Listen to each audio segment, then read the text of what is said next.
We're here visiting Ash today, who is currently putting my 2J back together. Funny looking 2J with only 4 cylinders. So Ash is still putting the SR back together. The decision was made to stick with the 4-cylinder package because after the teardown from one of the last videos, the engine just wasn't in good shape for sort of the budget that I wanted to stick to with putting the 2J. It was supposed to be a stocker, just put it in, off we go, but it was going to turn into a more drawn out process. It needed boring, it needed a head rebuild, it needed all that done. So for what we wanted to do, just didn't make sense at the time. So to be ready for Mount Gambier in a couple of weeks, that is going back together. The car is getting a full rewire still. I think wasn't much salvaged from the original SR. Just pretty much the block and the pistons were left. A lot of the other stuff needed to be replaced because I did a really good job, and Ash is really proud of me for how well I damaged things. Yeah, you could say that. So to try and bring up the reliability of the car, we have got a new clutch that's a little bit lighter. We are looking at a slightly smaller rear housing for the turbo. We are also doing that full rewire, so hopefully that will eliminate some of our issues, as well as new coil packs. And we are looking at water meth injection because we do have really high intake temperatures, but I'm not wanting to change the intercooler setup just yet, in case we decide to do a reshell or anything in the future. Chabelle in his natural habitat, working on a customer's Lotus K24 turbo, supercharged, sorry. Getting a big wing and a carbon fibre fiberglass clam for the outside.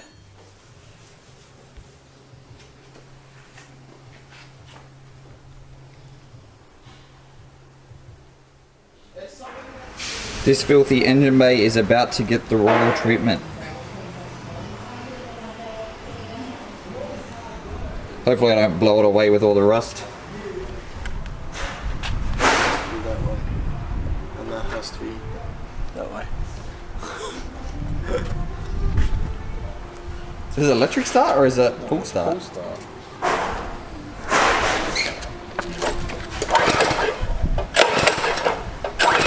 Put some muscle into it, mate. Can't install it yet, it's probably got no petrol in it. Oh no, it's got some.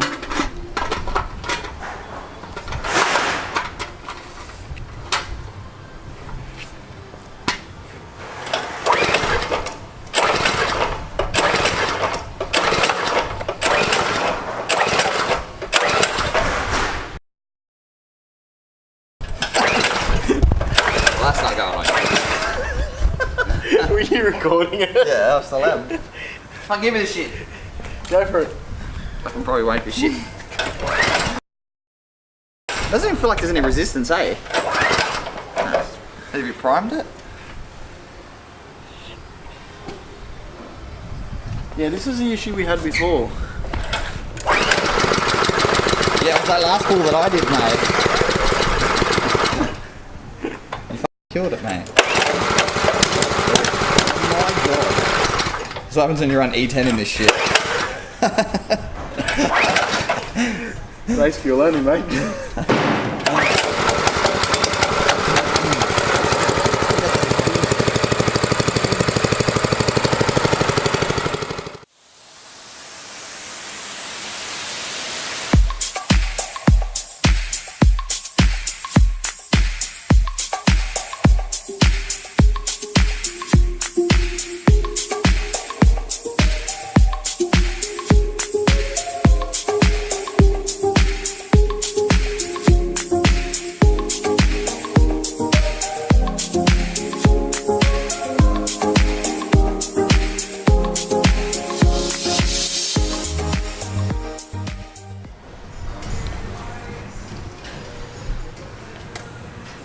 almost clean enough to eat off.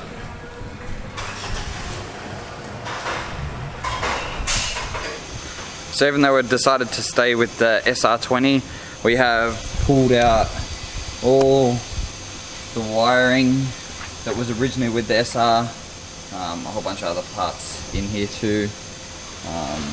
Basically because of the fact that we were chasing electrical problems, and we are moving the car onto a race pack power distribution module.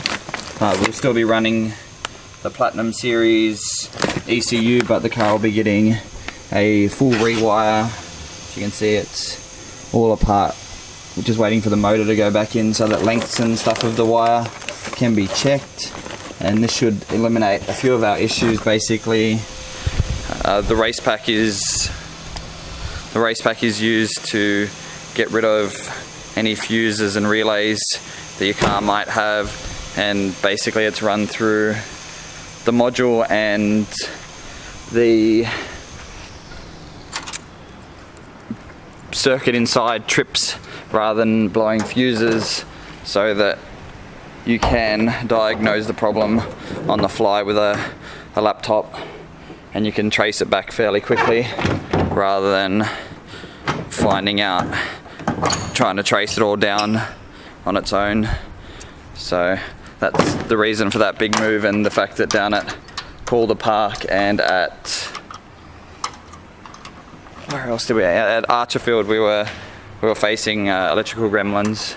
So that's why the move to that was one of the reasons for the 2J originally, but it was just smarter and safer at the time to stick with the SR.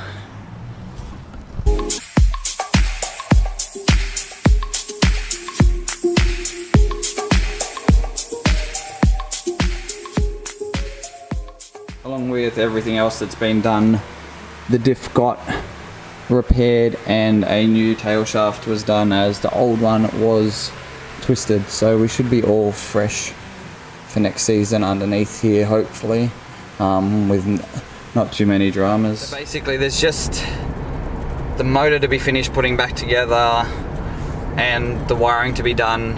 Everything's, ready to be bolted back on. There's no fabrication or anything to be done.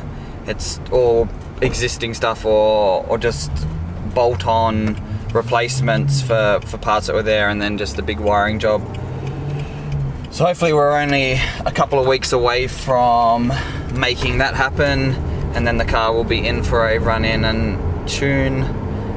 I'm not sure that I'll get a shakedown before I head down to Mount Gambier, which is on the 16th, 17th and 18th of February, down on the border of Victoria and South Australia.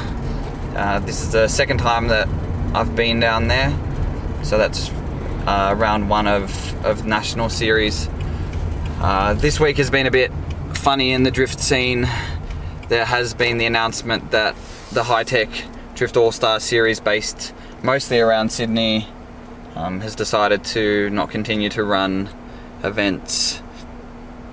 So that's a bit of a shame from that side.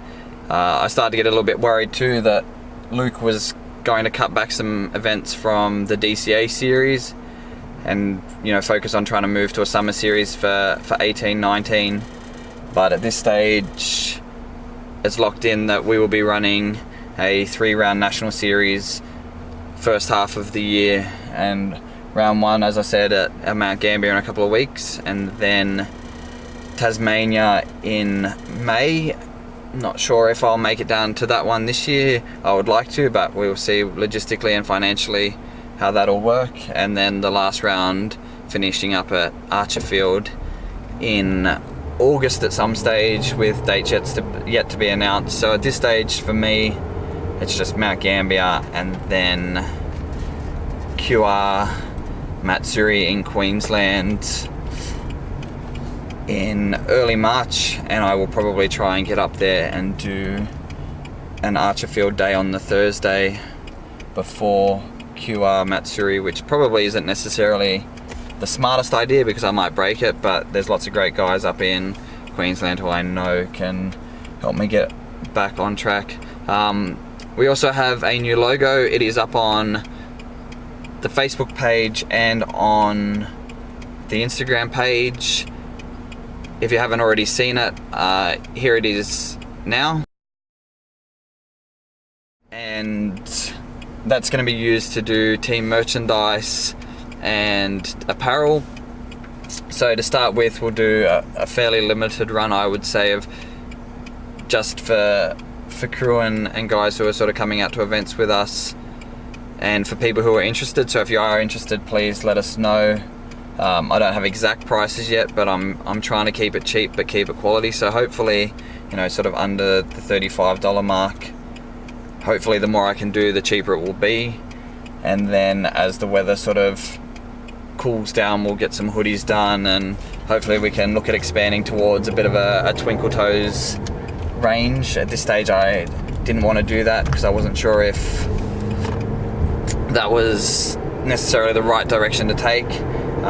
We may also do a limited run of Gerg Merriman stickers for our Team Red Stage guys. They seem to love the Gerg, so we will definitely look at making that happen as well. So if you've enjoyed this and you want to see more updates like this, please do your best to watch as much of the video as you can, like and subscribe.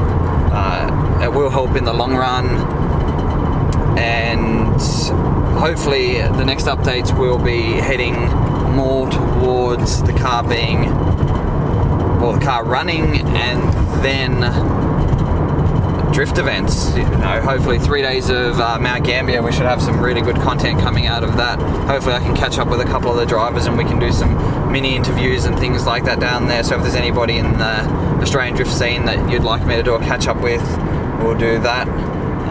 So yeah, thanks guys, thanks for watching.